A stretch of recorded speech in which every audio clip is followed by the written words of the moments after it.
right, so how did it go? I'm very curious to hear, especially because we have maybe two different or maybe similar outcomes. I think one of the key findings we were trying to look for, what is the optimal fund and loan structure paired with what underlying risk to achieve 9% return for real estate debt in Europe and the US. I don't know if that was actually finally the outcome of your breakout sessions, but very curious to hear maybe that result and anything else in a short couple-minute summary.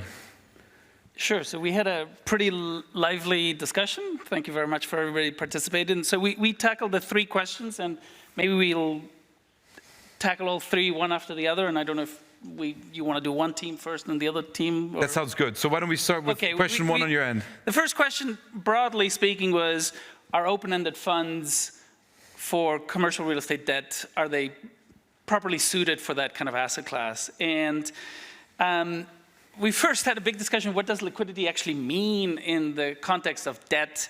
And we pretty quickly came to the conclusion that structuring a fund, a truly open-ended fund that provides liquidity, sort of instantaneous liquidity if somebody wants to redeem, doesn't really work, fundamentally because the loans are simply too illiquid.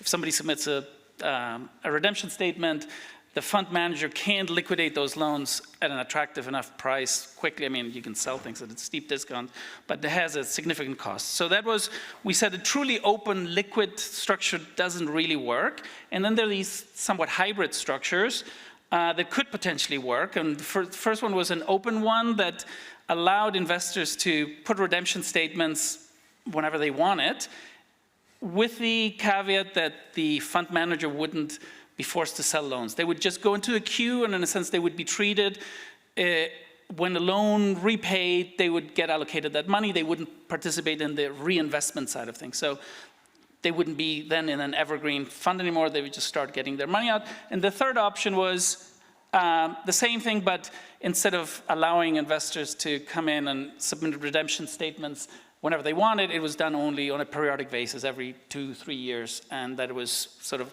an opt-out option. And so we thought that open-ended funds could work under these two, the second and third options, so sort of hybrid limited opt-out options. And the related question to that was, will the fund structure bias the manager into certain types of loans? And the somewhat consensus, I don't know if there was 100% consensus on this, was that if it was open-ended, you'd probably end up investing in shorter, more floating rate loans than long.